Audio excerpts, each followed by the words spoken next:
Hello everyone, मैं हूं हीना और आप देख रहे हैं लीगल परसेप्शन। आज की इस वीडियो में हम भारतीय संविधान में संसद सदस्यों को जो विशेष अधिकार दिए गए हैं आर्टिकल 105 में, उन पर चर्चा करेंगे। उन्हें पूरे डिटेल में डिस्कस करेंगे और साथ ही इनसे जुड़े जो केस लॉज हैं वो भी हम डिस्कस करेंगे।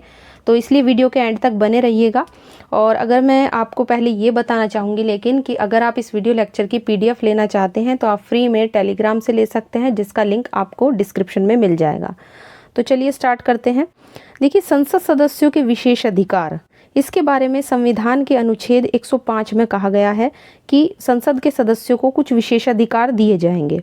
और जो आर्टिकल आपका 194 है, बिल्कुल वही सेम जो अधिकार हैं वो राज्य विधानमंडल के सदस्यों को भी दिए गए हैं। यानी ये दो आर्टिकल्स जो हैं वो विशेष अधिकार की बात करते हैं। 105 करता है पार्लियामेंट के मेंबर्स के लिए और 194 का बात करता है राज्य विधानमंडल के मेंबर्स के लिए। सबसे पहले बात कर लेते हैं आर्टिकल 105 की। क्या कहता है आर्टिकल 105? तो 105 कहता है कि संसद और उसके सदस्यों के विशेष अधिकार और उन्मुक्तियां, ये इसका हेडिंग है इस आर्टिकल का।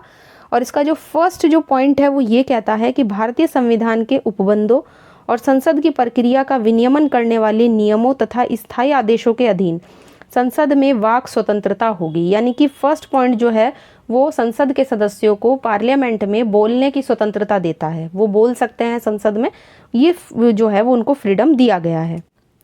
इसके बाद जो नेक्स्ट पॉइंट है वो क्या कहता है कि संसद में या उसकी समिति में संसद के किसी भी सदस्य द्वारा कही गई किसी बात या किसी वोट के संबंध में, यानी मत के संबंध में, उनके खिलाफ किसी न्यायालय में कोई कार्यवाही नहीं की जाएगी और किसी भी व्यक्ति के खिलाफ संसद के किसी सदन के प्राधिकार द्वारा या उसके अधीन प्रतिवेदन पत्र, मतों या कार्यवाहियों के प्रकाशन के संबंध में कोई कार्यवाही नहीं की जाएगी। यानी कहने का मतलब यह है कि जो दूसरा जो विशेष अधिकार है वो कार्यवाहियों के प्रकाशन का विशेष अधिकार देता है। तो कार्यवाहियों के प्रकाशन का जो विशेष अधिकार है वो दूसरे पॉइंट में है। इसके बाद तीसरा पॉइंट ये कहता है कि अन्य बातों में संसद के हर सदन की और उसके सदस्यों या समितियों की शक्तियाँ, विशेष अधिकार, उन्मुक्तियाँ ऐसी होंगी जिन्हें संसद समय समय पर विधि द्वारा निश्चित करे और तब तक वे ऐसी ही रहेंगी जो 44वें संवैधानिक संशोधन अधिनियम 1978 से पहले थी, अगर उनको निश्चित ना किया जाए। तो इस पॉइंट का मतलब क्या हुआ कि संसद जो है वो समय समय पर कोई लॉ बनाकर भी संसद के सदस्यों को कोई विशेष अधिकार दे सकती है ना। ऐसा नहीं है कि बस जितने दिए गए हैं वही हैं, बल्कि संसद समय समय पर लॉ बनाकर भी कुछ विशेष अधिकार निश्चित कर सकती है। और अगर संसद इस तरह से निश्चित ना करे तो फिर वही ऐसे होंगे वे विशेष अधिकार जो 44वें संशोधन से पहले के थे। इसके बाद है फोर्थ पॉइंट कि जिन व्यक्तियों को इस संविधान के आधार पर संसद के किसी सदन में या उसकी समिति में बोलने का या किसी कार्यवाही में भाग लेने का अधिकार दिया गया है तो उसके संबंध में अनुच्छेद 105 1, 2, 3 के जो प्रोविज़न है वो उसी तरह से लागू होंगे जिस तरह संसद के सदस्यों के संबंध में लागू होते हैं। तो चौथा पॉइंट जो है कुछ और व्यक्तियों को भी विशेष अधिकार देने की बात करता है। वो व्यक्ति कौन है ये हम एक उदाहरण से समझेंगे। देखिए, फॉर एग्जाम्पल जो आर्टिकल 88 है वो ये कहता है कि मंत्रियों और महान्यायवादी को ये अधिकार देता है, वे भी संसद के किसी सदन में संयुक्त जो बैठक होती है या संसद की किसी समिति में जिसमें उनका नाम सदस्य के रूप में अगर दर्ज है तो उनके पास बोलने का भी अधिकार होगा और कार्यवाही में भाग लेने का भी अधिकार है, लेकिन उन्हें वहाँ पर वोट डालने का अधिकार उस सदन में नहीं होगा जिसके वो मेंबर हैं। तो ये जो इसका फोर्थ पॉइंट है आर्टिकल 105 का, ये किसकी बात करता है? मंत्रियों की और महान्यायवादी, जो हमारे अटॉर्नी जनरल होते हैं, जो सबसे बड़ा विधि अधिकारी होते हैं इंडिया में, उनकी बात कर रहा है। तो फोर्थ पॉइंट जो है वो इन्हीं को ये संसद सदस्यों के विशेष अधिकार दे रहा है। लेकिन ध्यान ये रखना है कि उन्हें वोट डालने का अधिकार नहीं होता है, बोलने का है, कार्यवाहियों में भाग लेने का भी है, लेकिन वोट डालने का अधिकार नहीं है। अब हम इन अधिकारों की विस्तृत में चर्चा करते हैं। जैसा कि मैंने स्टार्टिंग में कहा था कि हम आर्टिकल 105 को, जो संसदीय के जो विशेष अधिकार हैं, संसदीय सदस्यों को जो भी प्रिविलेजेस दिए गए हैं, उनको हम केस लॉ के साथ डिस्कस करेंगे। तो चलिए अब इनको हम डिटेल में देखते हैं। तो देखिए, सर TF मे के अकॉर्डिंग संसदीय विशेष अधिकार वो विशेष अधिकार हैं जो संसद के हर सदस्य को, यानी पार्लियामेंट के जितने भी मेंबर हैं उनमें से हर मेंबर को सामूहिक रूप से और सदन के जो मेंबर हैं उनको व्यक्तिगत रूप से प्राप्त हैं। मतलब अगर जितने भी मेंबर्स हैं उन सबको प्राप्त हैं तो उसे बोलेंगे हम सामूहिक रूप से, और चूंकि हर किसी को मिला हुआ है ये जो विशेष अधिकार है तो उसे बोलेंगे हम व्यक्तिगत रूप से, है ना। पर्सनली हर किसी को ये जो विशेष अधिकार हैं वो मिले हुए हैं, जिनके पास से वो अपने कार्यों का निर्वहन इनके अभाव में नहीं कर सकते हैं। तो अगर पार्लियामेंट के मेंबर के पास ये सारे विशेष अधिकार ना हो तो वे अपने काम को सही तरीके से नहीं कर सकते, क्योंकि अगर सदन में उन्हें बोलने का ही अधिकार नहीं होगा, जो भी वहाँ पे प्रोसीडिंग्स होती हैं उनके प्रकाशन का अधिकार नहीं होगा, तो फिर वो अपना काम कैसे कर पाएंगे। तो इसलिए ये विशेष अधिकार जो हैं वो कॉन्स्टिट्यूशन के तहत इनको दिए गए हैं। इसमें इन्होंने ये भी कहा है जो सर टीएफ में है कि ये जो विशेष अधिकार जो दिए गए हैं ये साधारण नागरिकों और निकायों को जो भी राइट्स दिए गए हैं उनसे ज़्यादा महत्वपूर्ण है, उनसे ज़्यादा इम्पॉर्टेंट हैं। संसद और राज्य की विधानमंडलों के जो विशेष अधिकार हैं वो एक समान ही हैं, सेम है। मैंने बताया था ना कि संसद के सदस्यों को आर्टिकल 105 में और जो राज्य विधानमंडल है उसके सदस्यों को आर्टिकल 194 में ये सारे राइट्स जो हैं वो दिए गए हैं। निम्नलिखित विशेषाधिकार और उन्मुक्तियां जो हैं अब इनको दी गई हैं, उन्हीं को देखिए अब हम डिटेल में डिस्कस करेंगे। ऊपर हमने शॉर्ट में डिस्कस किया था, यहाँ पे अब हम इन्हें डिटेल में डिस्कस करेंगे। तो सबसे पहले जो इसमें आता है वो है वाक स्वतंत्रता, यानी बोलने की स्वतंत्रता। जैसा कि मैंने कहा था संविधान के अनुच्छेद 105(1) में भाषण देने की स्वतंत्रता दी गई है, लेकिन सदन के द्वारा बनाए गए नियमों के अधीन ही ये स्वतंत्रता जो है वो दी गई है। इन्हें किसी भी न्यायालय में आप चैलेंज नहीं कर सकते हैं, इन्हें चुनौती नहीं दी जा सकती है। 1689 यानी कि 1679 में एक बिल ऑफ राइट्स को पारित किया गया था और ये जो बोलने का अधिकार था उसे संवैधानिक संरक्षण दिया गया था। तो बिल ऑफ राइट्स आपको ध्यान रखना है और इसका ईयर ध्यान रखना है अगर कहीं आ जाए तो। इसके बाद अब हम इससे रिलेटेड केस लॉ देखेंगे। केस का नाम है जतीश चंद्र घोष बनाम हरिसदन मुखर्जी। इस मामले में सुप्रीम कोर्ट ने कहा कि संसद और विधानमंडल में कोई भी सदस्य अगर कोई बात कहता है तो उस पर कोई कार्यवाही संसद या विधानमंडल ही कर सकता है, न्यायालय में इसके विरुद्ध कोई कार्यवाही नहीं की जा सकती है। लेकिन यदि वह सदन के बाहर आकर उसी बात को दोहरा देता है, मतलब वो पार्लियामेंट से बाहर आकर या विधानमंडल से बाहर आकर उसी चीज को दोहरा देता है जो उसने उस सदन के अंदर कही है, तो वो आईपीसी की धारा 500 में दंडित किया जाएगा। मतलब किसी के खिलाफ आपने ऐसी बात बोल दी जिससे उसकी मानहानि हो गई, आपने वो चीज़ सदन के अंदर बोली तो ठीक है, लेकिन वही बात अगर आप उसके बाहर आके बोल देते हैं तो आईपीसी की धारा 500 में दंडित किया जाएगा, क्योंकि 499 में आईपीसी की धारा में मानहानि दी गई है, उसकी डेफिनेशन दी गई है और 500 में उसका दंड दिया गया है। तो अब हम बढ़ते हैं दूसरे विशेष अधिकार की तरफ। यह है सदन की कार्यवाहियों के प्रकाशन का अधिकार। जो देखिए आर्टिकल 105 का खंड 2 है, वो ये कहता है कि किसी भी व्यक्ति के खिलाफ संसद के किसी सदन के अधिकार के द्वारा या उसके अधीन प्रतिवेदन पत्र या कार्यवाही के बारे में प्रकाशन पर कोई कार्यवाही नहीं होगी। जो भी प्रोसीडिंग्स होती हैं उनका जो भी पब्लिकेशन प्रकाशन होता है उस पर कोई कार्यवाही नहीं की जाएगी। ये जो उपबंध है 1840 में इंग्लैंड में हाउस ऑफ कॉमन्स में पार्लियामेंट्री एक्ट के द्वारा सुनिश्चित किया गया था। तो ये पहले मतलब नहीं था, लेकिन सबसे पहले अगर इसका प्रोविज़न कहीं हमें मिला है तो वो 1840 का इंग्लैंड में हाउस ऑफ कॉमन्स में पार्लियामेंट्री एक्ट था, उससे इसको सुनिश्चित किया गया है। लेकिन सदन की किसी कार्यवाही को प्रकाशित करने का अधिकार दिया भी जा सकता है और लिया भी जा सकता है। संसद ने एक अधिनियम बनाया, संसदीय कार्यवाही प्रकाशन संरक्षण अधिनियम 1977। किसके लिए बनाया? इसी प्रोसीजर के लिए संसद ने बनाया था। अब हम इस विशेषाधिकार से संबंधित भी एक केस देखेंगे। केस का नाम है MSM शर्मा वर्सेस श्री कृष्ण सिन्हा। इसे हम सर्चलाइट केस के नाम से भी जानते हैं, बहुत फेमस केस है ये सर्चलाइट केस, आपको ध्यान रखना है। इस मामले में क्या हुआ था कि जो पिटिशनर था, जो याचिका करता था, उसने ये तर्क दिया कि संसद की कार्यवाहियों की जो रिपोर्ट है वो प्रकाशित अगर नहीं की जाएगी तो आर्टिकल 19(1) का जो खंड ए है, जिसमें हमें क्या दिया गया है, स्पीच एंड फ्रीडम दिया गया है ना, बोलने का अधिकार दिया गया है, फ्रीडम ऑफ स्पीच दिया गया है, तो इससे उस अधिकार का हमारे उल्लंघन होगा। सुप्रीम कोर्ट ने कहा कि दोनों उपबंधों में कोई भी टकराव नहीं है, क्योंकि आर्टिकल 19(1) में जो स्वतंत्रता हमें दी गई है ना, उस पर कुछ रेस्ट्रिक्शंस भी तो हैं जो 19(2) में लगाए गए हैं, उनको भी तो हमें ध्यान रखना है। तब संसद को ये अधिकार है कि स्पीकर के ऑर्डर के द्वारा सदन की कार्यवाही से निकाली गई किसी बात के प्रकाशन पर अधिकार नहीं रहेगा। तो ये चीज़ हमें ध्यान रखनी है। कोर्ट ने यहाँ पे क्लियर कर दिया कि दोनों तरह के जो उपबंध है, देखिए किसी को बोलने का राइट टू जो स्पीक दे रखा है, फ्रीडम ऑफ स्पीच दे रखा है, तो उससे और संसद को मिले हुए जो विशेषाधिकार हैं उनमें कोई टकराव नहीं है। वहाँ पे रेस्ट्रिक्शन लगाए जा सकते हैं, रेस्ट्रिक्शंस को हमें ध्यान में रखना है। अब इसका सेकंड केस आता है वॉसन वर्सेस वॉल्टा का केस। ये 1968 का केस है। इसमें कोर्ट ने कहा कि अगर आप संसद की कार्यवाहियों की सही रिपोर्ट का प्रकाशन करते हो ना, तो वो किया जा सकता है, लेकिन वो रिपोर्ट बिल्कुल सही होनी चाहिए, है ना, अदरवाइज उस पर रेस्ट्रिक्शन लग जाएगा। इसके बाद अब हम इसे एक उदाहरण से समझते हैं, जिसमें कहा गया है, देखिए उदाहरण क्या है, मान लीजिए ये जो सही रिपोर्ट प्रकाशन की जो बात आई है ये कहाँ से निकली है। तो फॉर एग्जांपल देखिए, जो कॉन्स्टिट्यूशन का आर्टिकल 361A है, जिसे 44वें संवैधानिक संशोधन अधिनियम से जोड़ा गया था, उसके द्वारा इसमें ये कहा गया इस आर्टिकल में कि अगर कोई व्यक्ति सही रिपोर्ट बिना किसी दुर्भावना के, है ना, प्रकाशित करता है तो उस पर कोई सिविल या दंडिक कार्यवाही नहीं की जाएगी।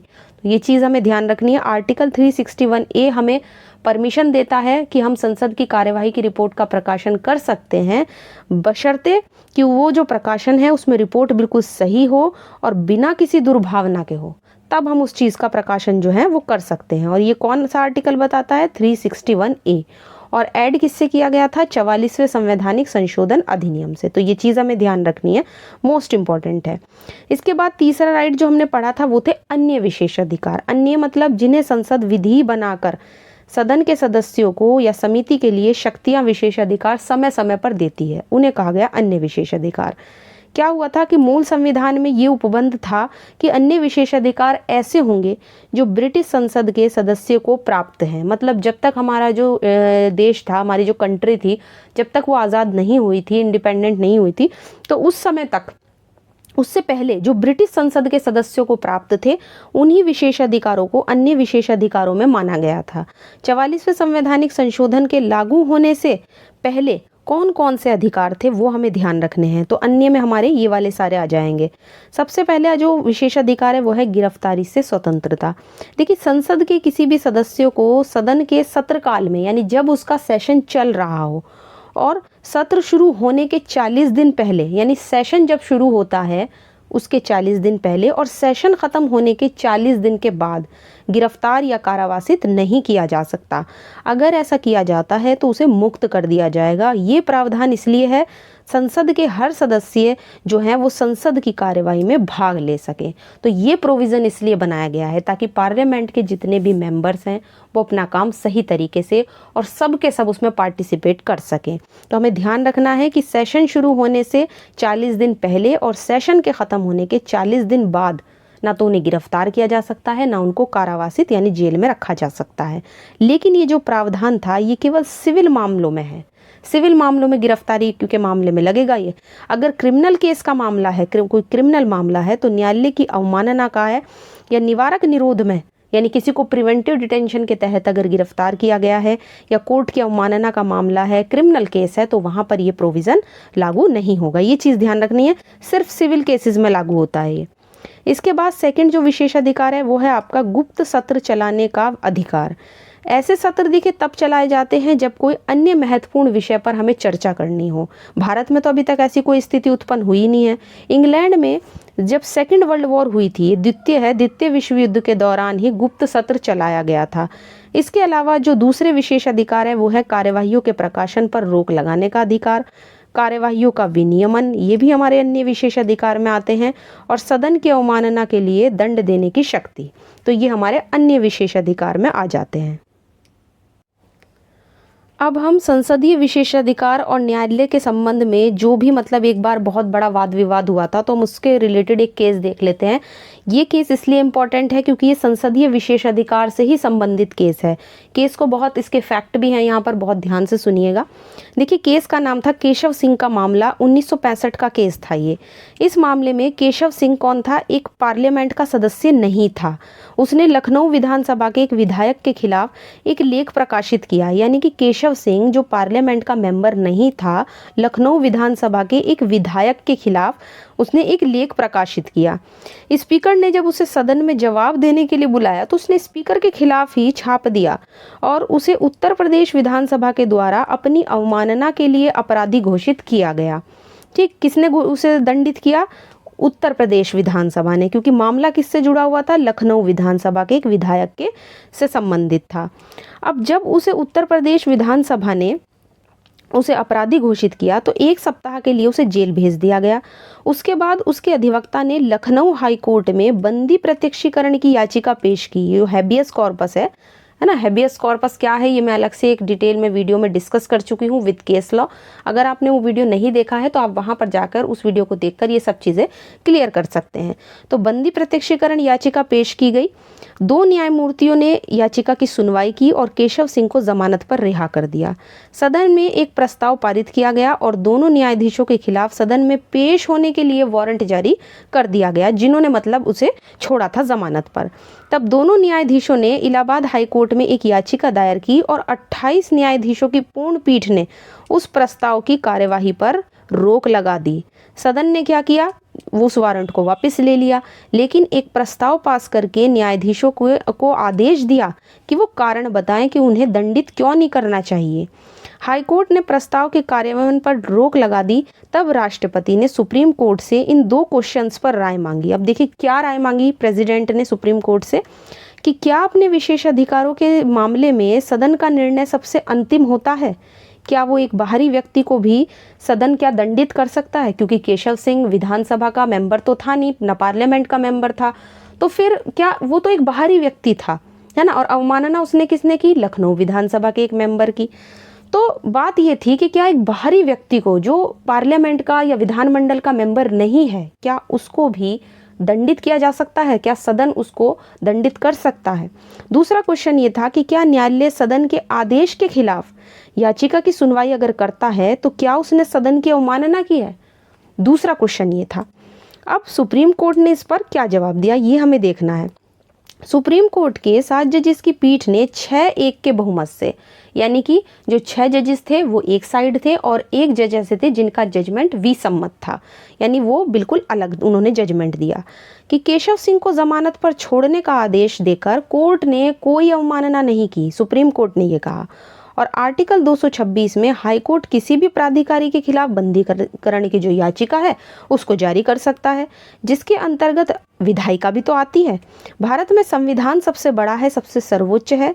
संसद भी तो संविधान के अधीन ही कार्य करती है। जो हमारी पार्लियामेंट है वो भी तो हमारे कॉन्स्टिट्यूशन के अधीन ही काम करती है, क्योंकि हमारी कंट्री में सबसे बड़ा कॉन्स्टिट्यूशन है तो उसके अधीन ही काम करती है। और न्यायालय को संविधान के उपबंधों की व्याख्या करने का पूरा अधिकार है। ठीक, विधानमंडल किसी भी व्यक्ति को आर्टिकल 21 में उसके प्राण और दैहिक स्वतंत्रता से बिल्कुल विधि द्वारा स्थापित प्रक्रिया के वंचित नहीं कर सकता। इसलिए संसद के विशेष अधिकार आर्टिकल 21 के अधीन है, क्योंकि आर्टिकल 21 हमें राइट टू लाइफ देता है। तो इस तरीके से यहाँ पे कोर्ट ने इस चीज़ को बिल्कुल क्लियर कर दिया कि जो हमारे संसदीय विशेष अधिकार हैं भले ही उन पे कोई रेस्ट्रिक्शन ना हो, लेकिन क्योंकि हमारे कंट्री में जो कॉन्स्टिट्यूशन है वो सबसे सुप्रीम है और उसमें जिन जिन लोगों को जो फंडामेंटल राइट्स दिए गए हैं उनको हमें देखना होगा। और किसी भी व्यक्ति को उसके राइट टू लाइफ से विधि द्वारा स्थापित प्रक्रिया से ही वंचित किया जा सकता है। तो एक तरीके से यहाँ पे ये चीज़ क्लियर हो गई। आशा करती हूँ सारी चीज़ें आपको क्लियर हो गई होंगी। यहाँ पे मैंने सारे इंपॉर्टेंट केसेस जो मुझे बहुत ज़्यादा इंपॉर्टेंट लगे एग्जाम के लिहाज से वो सब यहाँ पे मैंने ऐड किए हैं। और जैसा कि मैंने स्टार्टिंग में आपको बता दिया था कि अगर आप इस वीडियो लेक्चर की PDF लेना चाहते हैं आप फ्री में टेलीग्राम से ले सकते हैं, जिसका लिंक आपको डिस्क्रिप्शन में मिल जाएगा। वीडियो को लाइक कीजिए, ज़्यादा से ज़्यादा शेयर कीजिए और अगर चैनल को आपने अभी तक सब्सक्राइब नहीं किया है तो जल्दी से सब्सक्राइब कर लीजिए, क्योंकि आने वाली वीडियोज़ में हम सभी जितने भी मेजर एक्ट हैं, IPC हो, CRPC हो, CPC हो या एविडेंस हो, जो भी मेजर एक्ट हैं उन सब की सीरीज़ लेकर आने वाले हैं।